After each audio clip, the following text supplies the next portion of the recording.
Jews rock! I love Jews! Jews rock!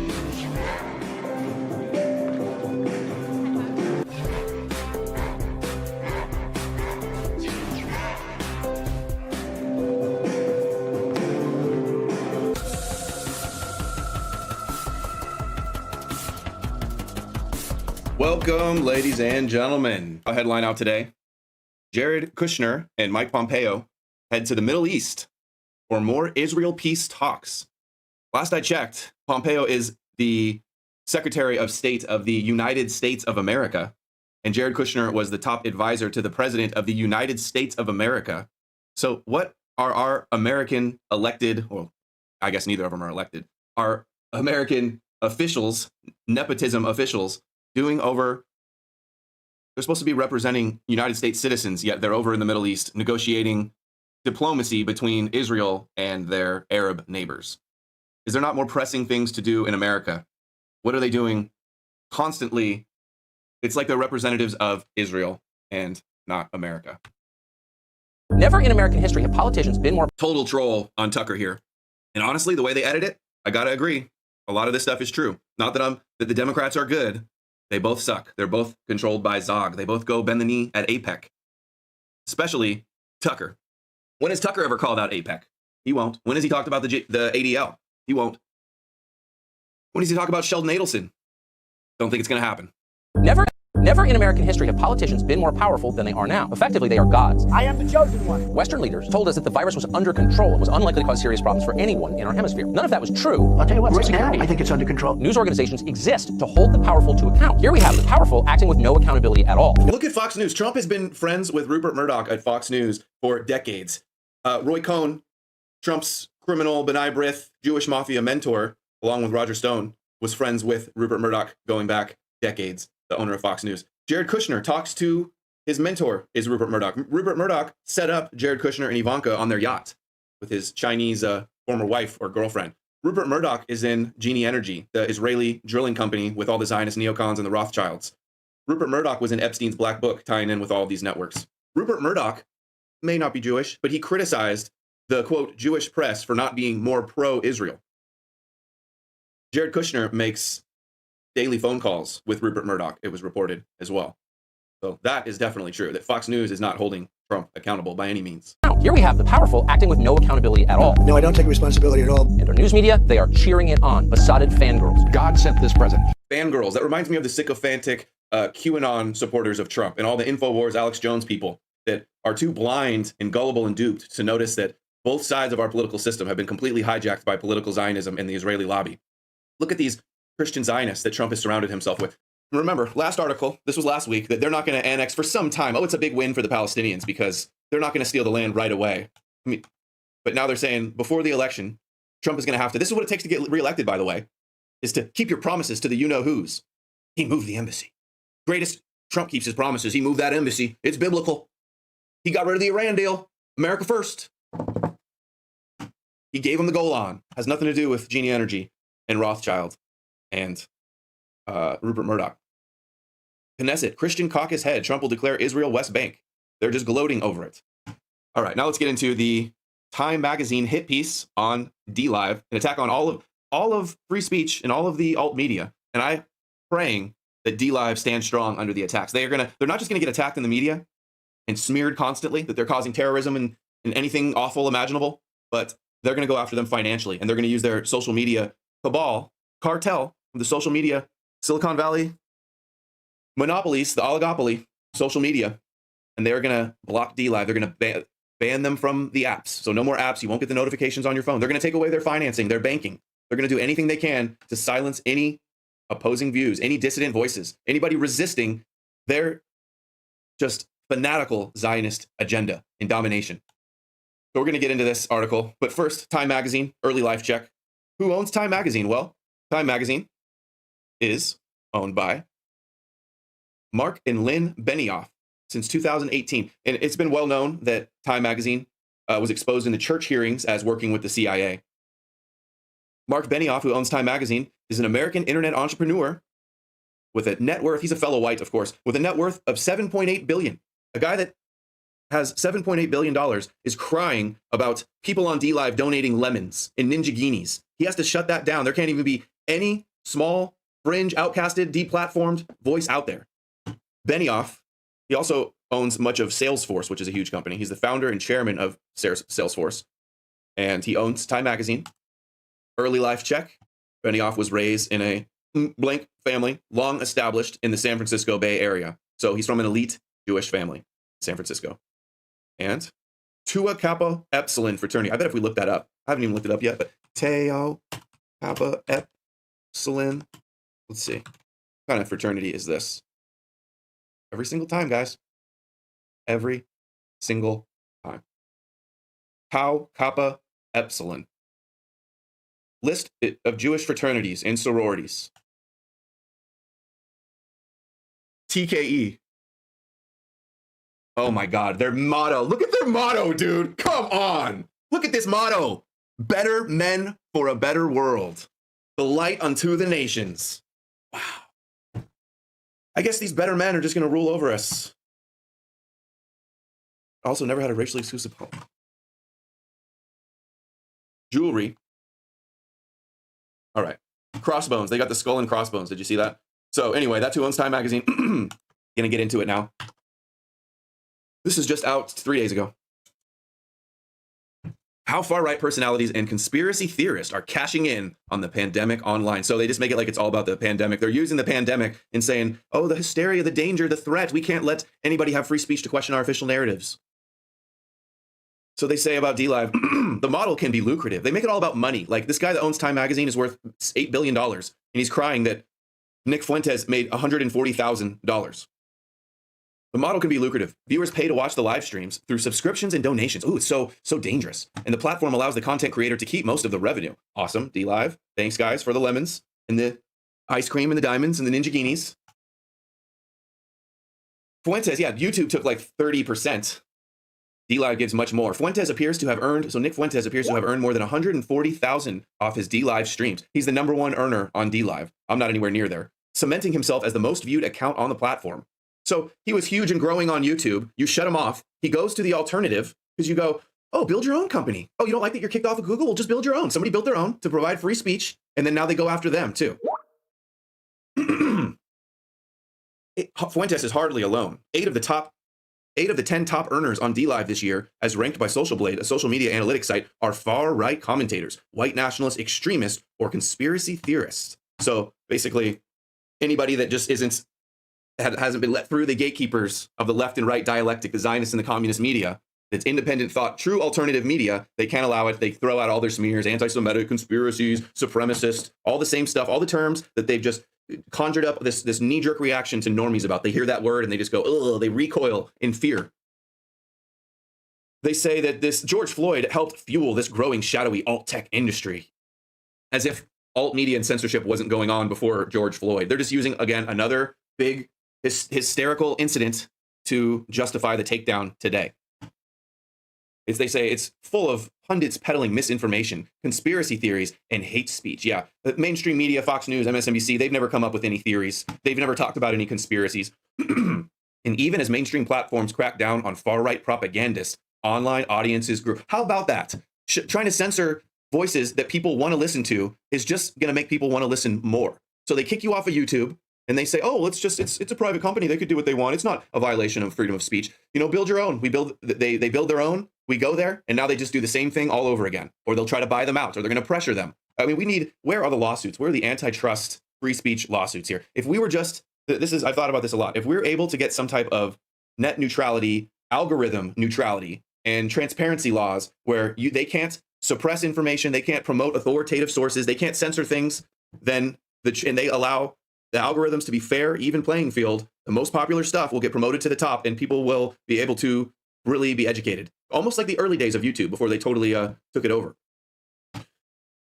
What does it say? Over the past 5 months, more than 50 popular accounts on DLive multiplied their viewership and raked in tens of thousands of dollars in online currency by insisting COVID-19 is fake or exaggerated. Well, that's their right to do. We're allowed to question the government. And We're allowed to say that we think things are exaggerated. What, people shouldn't be able to talk online if you don't believe what the government says? Is this literally the narrative they're trying to push? It says encouraging followers to resist lockdown orders. So again, they're using people's built up fear of the pandemic to try to justify taking down more free speech. Well, they've intensified the censorship a ton with this COVID-19. They also encouraging followers to resist lockdowns and broadcasting racist tropes. We all know tropes means truths. Anti-Semitic tropes are just things that people have always known about you-know-whos. Many of those users, including Fuentes, have been banned by major social media platforms like YouTube for violating policies prohibiting hate speech. It's so amazing how they're able to just push this hate speech concept so much. I mean, I don't even need to comment on it because everybody knows. Anybody with half a brain knows that this is such a BS term and all the things wrong with it. But this so-called deplatforming, oh, it's just so-called. They're not kicking you off the platform, it's just so-called. Merely pushes them to migrate to less regulated portals, where some of them have attracted bigger audiences and gamed algorithms to make even more money. So, gamed algorithms, what's the proof of that?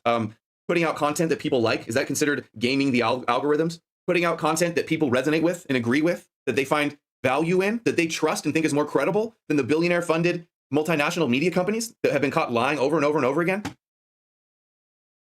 And then it's just like, oh, they went somewhere else. We need to get them there too. We didn't get them all the way. We have to just shut down any dissident voice until there's nothing left.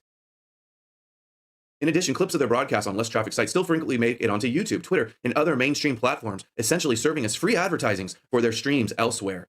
So, just crying. This is like the hall monitor, the tattletale. Oh, they're saying that we're bad. They're saying that we're liars. Shut them down. As social media giants like YouTube, Twitter, and Facebook target hate speech and misinformation, sites like DLive seem to be turning a blind eye. I've seen DLive and even BitChute take down some things. But definitely they are, being more reasonable when it comes to free speech. They care more about having good numbers than weeding these people out. Why should they weed people out? Maybe they disagree with big tech's cartel of censorship that are censoring good people speaking the truth.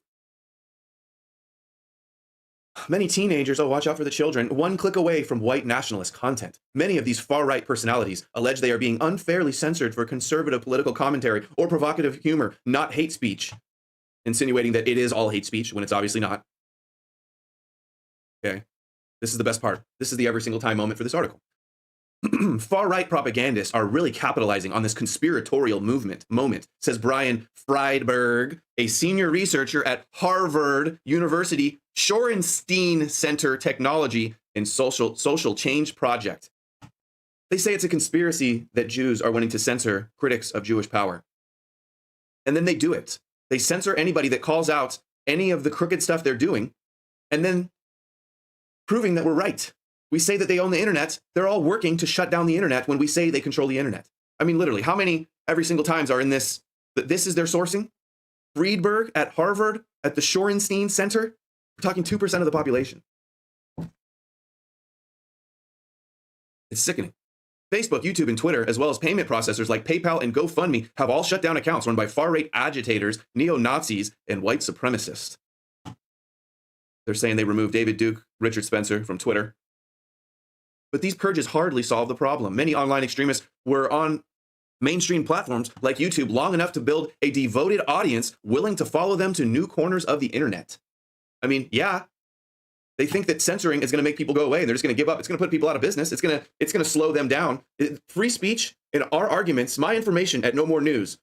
I use all mainstream media to prove what I'm saying. I show original sourcing. I show OCD levels of undisputable evidence. And that's why all they can do is try to shut me down, ban me from PayPal, demonetize me from YouTube, suppress me and hide me from all the algorithms on YouTube and on Google. And still, you guys are on DLive right now. Almost 700 people. How many on YouTube? 1,800 on YouTube.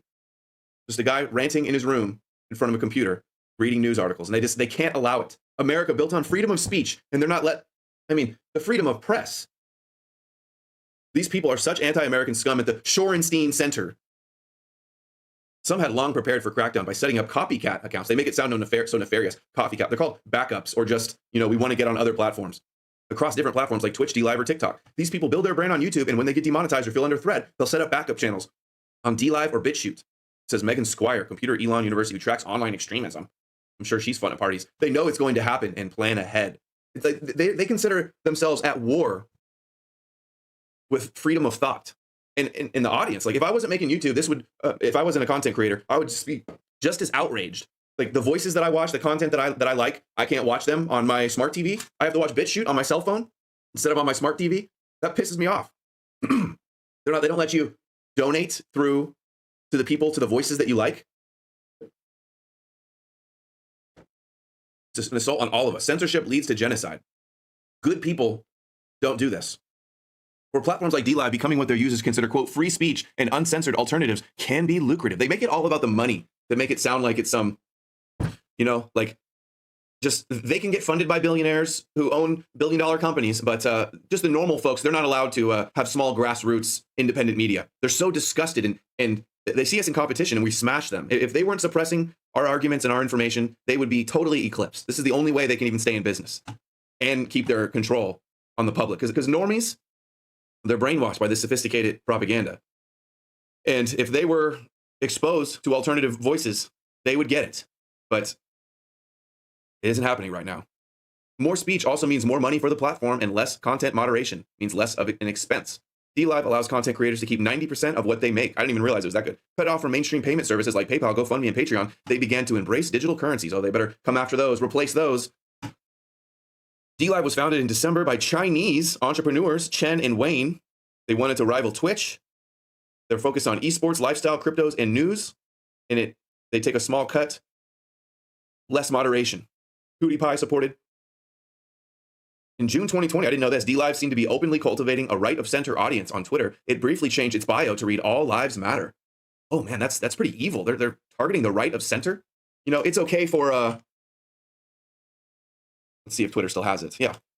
It's okay for Twitter to have Black Lives Matter and Black trans lives matter. You know, nobody talks about the cultural Marxism and the LGBTQ agenda with Viacom and MTV and VH1 and BET, Nickelodeon, and Hollywood. Who do they follow? Probably just Jack. Oscar the Grouch. That's really weird. Anyway, they support that, but you know, it's a crime for DLive to not put Black Lives Matter and All Lives Matter instead.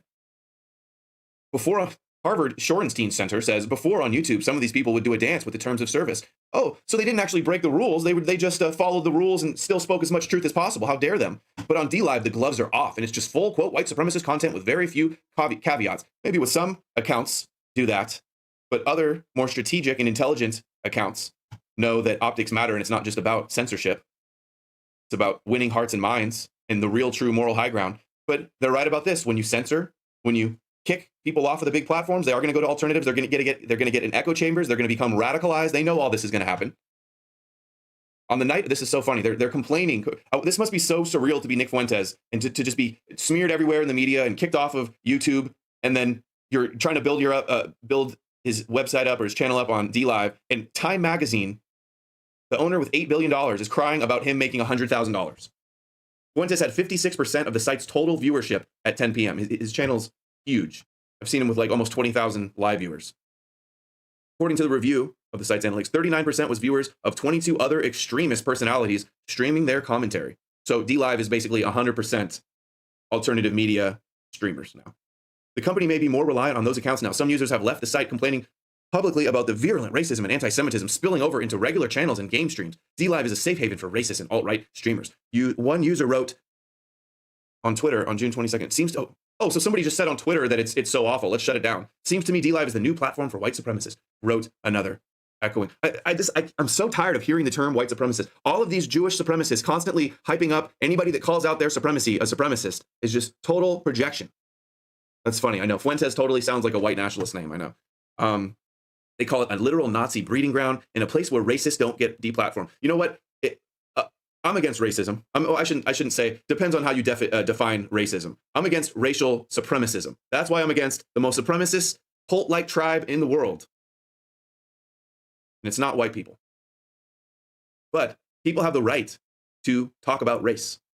The way that they frame this now is to just talk about race, while BLM is just being painted in the streets, and all the major establishment companies and corporations are donating like $100 million to BLM. It's being promoted across every big social media and every big media company. And white people want to just talk about race, and they want to shut you down. I mean, there's such a war on Esau and Amalek, who they see as Europeans, but really all non-Jews, is so transparent now.